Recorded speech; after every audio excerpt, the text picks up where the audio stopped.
So this is Reggie Ponder. I'm here with Tia Norfleet, and we're talking about NASCAR. Tia, you're in Chicago promoting NASCAR, the first and only African-American female NASCAR driver. Yes. So talk about how you got started in this industry. I was raised around it. My dad, he was always in some form of motorsports, and that's basically how I got into it, my dad. So people get confused about NASCAR, the Busch Series, Formula One. Can you educate us on what you do versus some of these other series? Well, the Busch Series and Nationwide, that's all NASCAR. Formula One is a totally different sport. NASCAR is a circle track from half a mile to mile and a half. I mean, you know, it just goes on like that. But it's a totally different sport than Formula One. That's not even the same at all. But yeah, we do circle tracks, and that's about it. So one of the biggest things about this industry is that it really takes a lot of money to make this happen. So talk about some of the challenges that you guys have as a team, raising the kind of funds to be as impactful as you can be on the circuit. Yeah, this is one of the most expensive sports, and so it takes money. Your sponsor pays for everything. And with the economic downfall, it made it a little harder these days to actually obtain the sponsorship that's needed. And so, I mean, we're out here on a daily basis, hitting the pavement, hitting the ground running, trying to find sponsorship, looking for sponsorship, looking for donations. Again, because this is an expensive sport. But you know, again, by the grace of God, we'll get there. So you talked about you guys are looking at a schedule for next year, trying to see what races you want to be in. No, next year we are planning to run a full schedule for next year, for 2013. But for the following, for this year, the rest of this season, we're picking and choosing maybe 4 races that we want to do before the season is over with, and then next year we're planning to run an entire season. You didn't just do NASCAR, because I read a little birdie told me you also did some drag racing.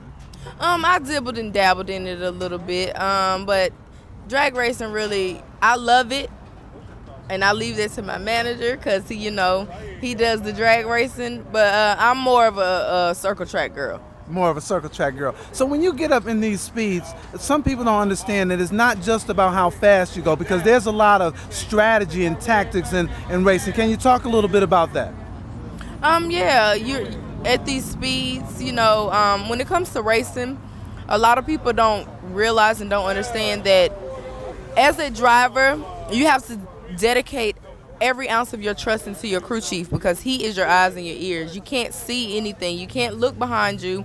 You can't look to the side. You can't look to the right or the left. And all you see is what's in front of you. And so you have to, that's one thing a lot of people don't understand. You have to really dedicate all of your trust into your crew chief, because he's telling you where to go and what to do. But like far as getting in and out of the corners, you have to know the skill on when to come off the gas and when to match the brake a little bit, But it's all a work in progress, and it's a learning process, may I say. So what's the top speeds you get up to out there? It really just depends on the track that you're on, and a lot of people don't realize that in these cars we don't have speedometers. We don't have a speedometer at all, so yeah, you just assume. So we'll get to see your car tomorrow. Yes, my car will be here tomorrow. We were hoping that it would be here now, but unfortunately, we had some technical difficulties with the truck.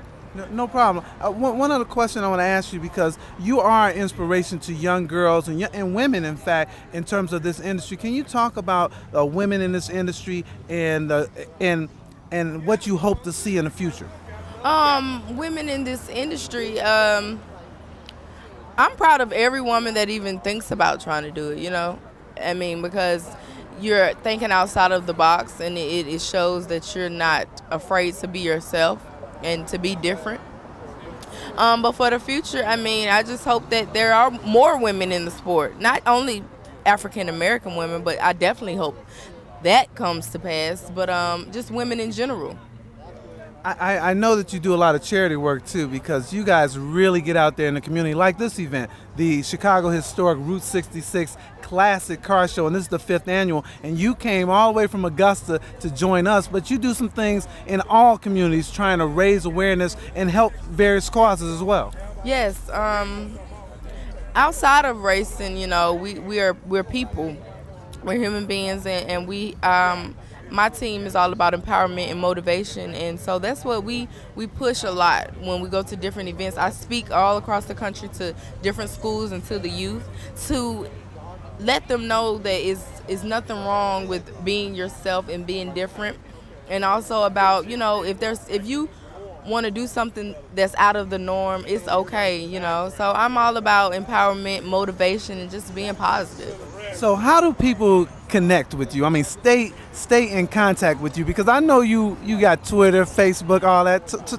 Tell everybody how they can stay connected. Yeah, you can find me on Twitter at Tia Norfleet. Also Facebook, Tia Norfleet. And then you also can go to tianorfleet34.com.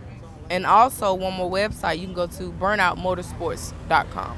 My last thing is, there is a Tia Norfleet challenge, and what's that all about? Basically, it's just about anybody that wants to help or want to donate or anything to help the cause. That's basically what it is. And on my website, Tia Norfleet34, and also burnoutmotorsports.com, you can find the various ways to help. So you heard it here. We have Tia Norfleet. She's in Chicago at the 5th annual Chicago's Historic Route 66 Classic Car Show. If you're not here, you done missed it, man. Thanks a lot, Tia. Thank you.